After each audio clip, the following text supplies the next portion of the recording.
ये कहानी है लक्ष्मी की, जो सेठ बलदेव सहानी के घर की लक्ष्मी थी। लक्ष्मी के 3 भाई थे, जो गांव के साहूकार थे। तीनों के तीनों हट्टे कट्टे और तंदुरुस्त थे, और लक्ष्मी अपने तीनों भाइयों की जान थी। जब लक्ष्मी 18 वर्ष की हुई, तो सेठ जी ने लक्ष्मी के विवाह के लिए घर में पंडित जी को बुलाया। यजमान, बेटिया की कुंडली जिस युवक से मिल रही है, वो एक बहुत ही साधारण परिवार का है।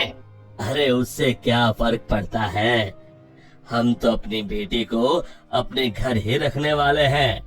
हमें तो घर जमाई चाहिए। लेकिन यजमान, मुझे नहीं लगता कि ऐसा कुछ संभव है। ये युवक घर जमाई नहीं बनेगा। तभी सेठ जी की बेटी सेठ जी के पास आई और उनके कानों में कुछ फुसफुसाई। उसकी बातें सुनकर सेठ जी के चेहरे पर मुस्कान आ गई।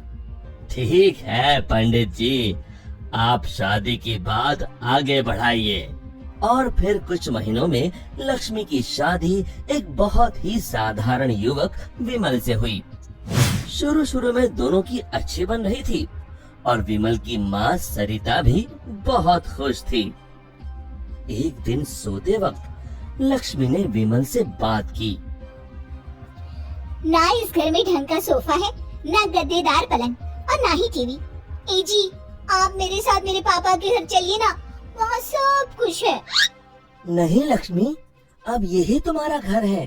तुम्हें इसी घर में रहने की आदत डालनी होगी। उस दिन के बाद लक्ष्मी हर छोटी छोटी बातों पे विमल से झगड़ा किया करती। उनके बीच बात इतनी बिगड़ गई कि अब लक्ष्मी कभी बेलन तो कभी बर्तन फेंक फेंक कर विमल को मारती। विमल बेटा, ये क्या है? तुम दोनों ऐसे लड़ क्यों रहे हो?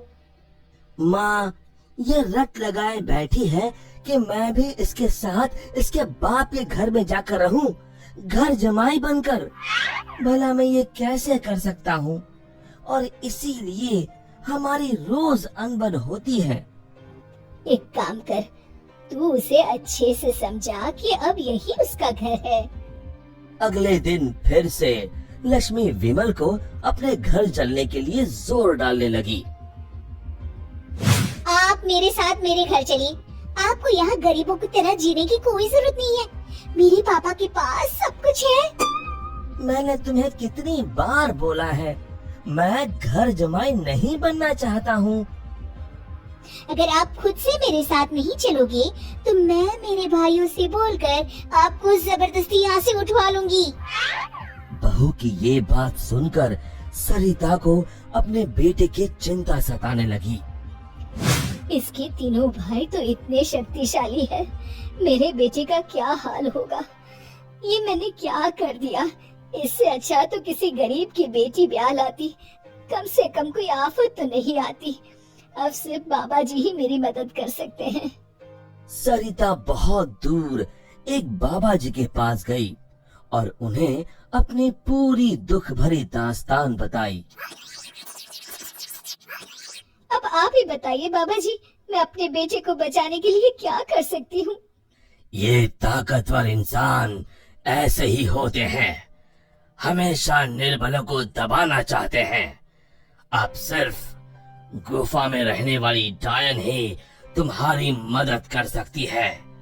सिर्फ वही तुम्हें ताकतवर बना सकती है, जिससे तुम अपने बेटे को बचा सकती हो। बाबा जी, मुझे ये डायन कहाँ मिलेगी? वो उत्तरी दिशा में मिलेगी, लेकिन उससे मिलने से तुम्हारे प्राण भी संकट में आ सकते हैं। अपने बेटे की जान बचाने के लिए मैं कुछ भी कर सकती हूँ।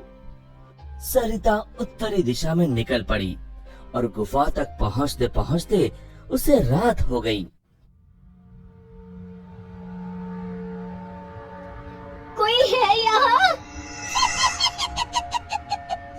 क्या आज एक इंसान यहाँ खुद चलकर आया है? वो भी मेरा खाना बनने। मैं आपसे मिलने आई हूँ। मिलने?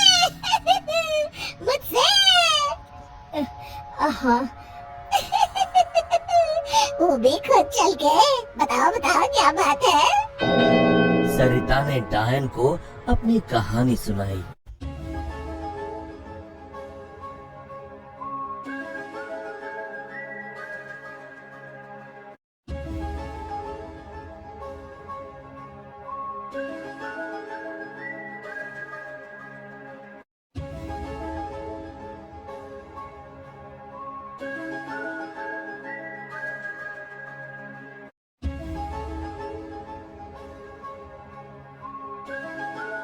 उपाय तो है, लेकिन बहुत कठिन है।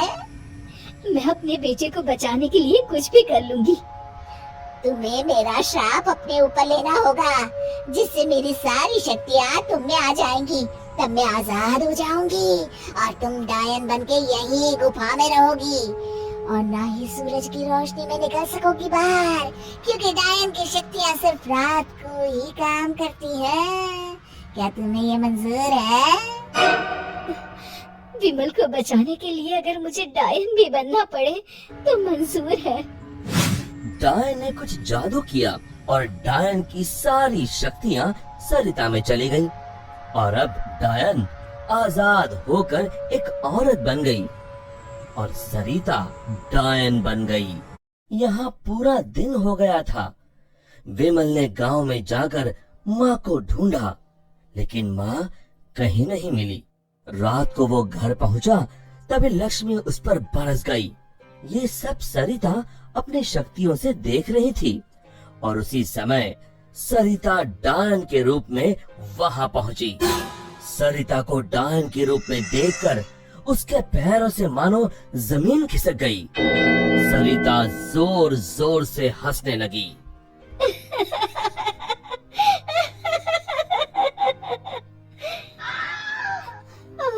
जलाल तू आई बला को टाल तू, हाल तू जलाल तू आई बला को टाल तू, हाल तू जलाल तू आई बला को टाल तू, हाल तू जलाल तू आई बला को टाल तू, हाल तू जलाल तू आई बला को टाल तू। जैसे तैसे रात को लक्ष्मी सो गई और सुबह होते ही अभी अपने भाइयों को बताती हूँ कि आपने मुझे बेलन से मारा।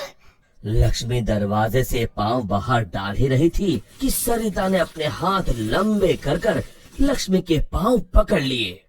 अब तुम इस चौखट के बाहर बिल्कुल नहीं जाओगी।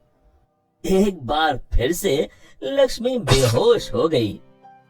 अब जब भी लक्ष्मी कुछ बेतुका करने जाती थी, सरिता बीच में आकर अपने बेटे को बचा लेती और बेचारी लक्ष्मी डायन से डरकर घर के कोने में दुबक कर बैठी रहती। हाल तू जलाल तू आई बला को टाल तू, हाल तू जलाल तू आई बला को टाल तू, हाल तू जलाल तू आई बला को टाल तू। विमल दिन रात अपनी माँ को याद करके रोता।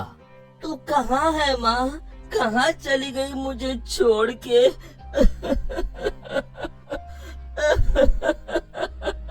बेटा विमल, मैं यही हूँ तेरे पास, लेकिन इस डायन के रूप में। ये सब सुन विमल बहुत डर जाता है।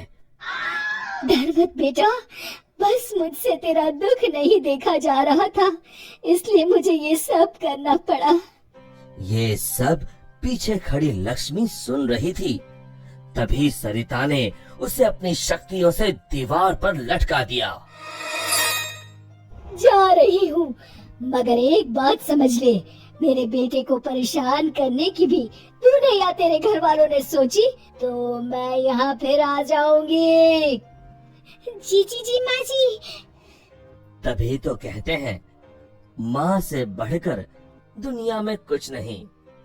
माँ एक वरदान है जो अपने बच्चों के लिए कुछ भी कर सकती है। दोस्तों, हमें उम्मीद है कि आपको हमारी ये कहानी पसंद आई होगी। कृपया हमारे चैनल को सब्सक्राइब करें और सभी अपडेट्स के लिए बेल आइकन जरूर दबाएं।